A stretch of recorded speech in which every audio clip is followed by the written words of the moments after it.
नमस्कार। Self awakening mission से संजीव मलिक। दोस्तों, हम माँ दुर्गा की उपासना करते हैं तो देवी सूक्तम में आता है, या देवी सर्वभूतेषु शक्तिरूपेण संस्थिता नमस्तस्यै नमस्तस्यै नमस्तस्यै नमो नमः। मैं उस देवी की उपासना करता हूं जो सभी लोगों में शक्ति के रूप में, ताकत के रूप में, पावर के रूप में स्थित है। मैं उस देवी को बार बार नमस्कार करता हूं। तो या देवी सर्वभूतेषु मातृरूपेण संस्थिता नमस्तस्यै नमस्तस्यै नमस्तस्यै नमो नमः, जो माँ के रूप में सब जीवों में स्थित है, मैं उस देवी की उपासना करता हूं। हर एक स्त्री के अंदर ये जो नव दुर्गा का रूप है, माँ का जो रूप है, शक्ति का जो रूप है, ये सबके अंदर प्रेजेंट है। जब हम नवरात्रों के अंदर माँ के उस स्वरूप की पूजा करते हैं, वास्तव में हमारे शास्त्रों के हिसाब से इसी देवी के स्वरूप की को ही जो है, ये स्त्री के स्वरूप को दिखाने के लिए ही देवी के स्वरूपों का वर्णन किया गया है। तो एक स्त्री के अंदर भी ये सभी स्वरूप जो है वो प्रकट होते हैं, जरा बड़े प्यार से समझते हैं।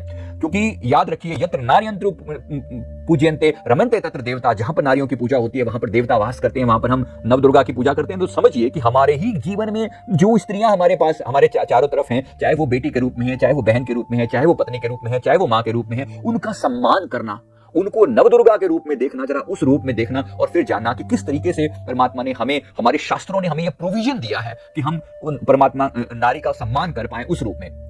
तो आदिशक्ति दुर्गा माँ के विभिन्न स्वरूपों की साधना में पूजा जो 9 दिन तक की जाती है, ये 9 रूप क्या होते हैं? शैलपुत्री, ब्रह्मचारिणी, चंद्रघंटा, कुष्मांडा, स्कंद माता, कात्यायनी, कालरात्रि, महागौरी और सिद्धिदात्री। इनका पूजन किया जाता है। माँ के रूप में इन्हीं 9 रूपों में स्त्री का संपूर्ण जीवन चक्र भी समाया है। तो नव दुर्गा माँ के जो 9 स्वरूप हैं, इनको मैं बड़े प्यार से विशेष रूप से डिस्क्राइब करता हूँ। पहले दिन माता शैलपुत्री की पूजा की जाती है, दूसरे दिन माता ब्रह्मचारिणी की, तीसरे दिन माता चंद्रघंटा, चौथे दिन माता कुष्मांडा, 5वें दिन माता स्कंद माता, 6ठे दिन माता कात्यायनी, 7वें दिन माता कालरात्रि और 8वें दिन माता महागौरी और 9वें दिन माता सिद्धिदात्री की पूजा की जाती है। इन माँ दुर्गा के इन 9 रूपों में ही स्त्री का जीवन चक्र समाया है। माँ दुर्गा के 9 रूप स्त्री के जीवन चक्र का संकेत देते हैं। जहां हमारे समाज के विभिन्न वर्गों में आज भी स्त्री को कभी-कभी सेकेंडरी लेवल का को कैसे ट्रीट किया जाता है, वहीं हमारे शास्त्रों में देवी के 9 रूप जीवन की के सर्वोच्च लेवल का संकेत देते हैं। तो इन संकेतों में स्त्री के पैदा होने से लेकर उसकी मृत्यु तक उसके सभी पार्ट को, मतलब उसके विवाह से पूर्व अवस्था, गर्भधारण अवस्था, बच्चे को जन्म देने की अवस्था, पति की रक्षा करने और घर पर परिवार में सुख समृद्धि लाने वाली देवी के रूप में मान सम्मान दिया जाता है। कि स्त्री के पूरे जीवन चक्र को मां अंबे के 9 रूपों को समझा जा सकता है। तो देवी के 9 रूप जो बताते हैं स्त्री के जीवन चक्र का जो मतलब है, नंबर 1, जब कन्या का जन्म होता है तो कन्या के रूप में हम इस रूप को हम शैलपुत्री कहते हैं, राइट? शैलपुत्री कहा जाता है। नंबर 2, स्त्री की जो कौमार्य अवस्था होती है, ब्रह्मचारिणी का रूप उसे माना जाता है, माता ब्रह्मचारिणी के रूप में। और नंबर 3, स्त्री अपने विवाह से पूर्व चंद्रमा के समान निर्मल होती है, इसलिए चंद्रघंटा का स्वरूप उन्हें कहा जाता है, माता चंद्रघंटा का स्वरूप कहा जाता है।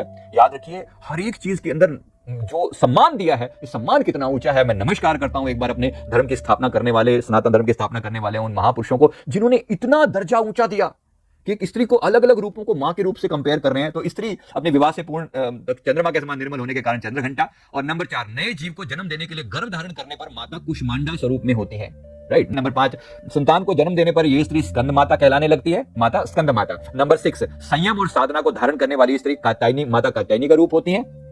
नंबर 7, अपने संकल्प से अपने पति की अकाल मृत्यु को भी जीत लेने के कारण वो कालरात्रि का रूप बन जाती है। तो याद रखिए, कितना बड़ी चीज है, कितना ऊंचा दर्जा दिया गया है हमारे शास्त्रों में, एक स्त्री की महिमा को कितना ऊंचा बताया गया है। नंबर 8, एक स्त्री के लिए उसका घर परिवार ही उसका संसार होता है, और उस संसार के लिए वो जो भी करती है वो उसका उपकार होता है, इसलिए वो महागौरी कहलाती है।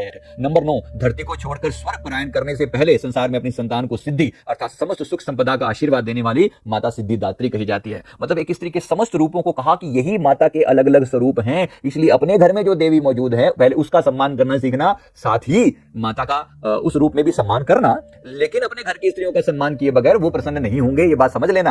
अपने घर की बेटियों का, अपने घर की पत्नी का, अपनी बहनों का, अपनी माता का, अपने घर के जो इवन काम करने को नौकरानी भी आए ना, तो भी उनके प्रति, स्त्री जाति के प्रति जो सम्मान का भाव है, ये हमारे शास्त्रों में बड़े प्यार से समझाया गया। मैं उम्मीद करता हूँ बात समझ में आ गई होगी। वीडियो अच्छा लगे तो लाइक करें, कमेंट करें, चैनल को जरूर सब्सक्राइब कर लें। थैंक यू वेरी मच, बहुत बहुत शुक्रिया। Thank you.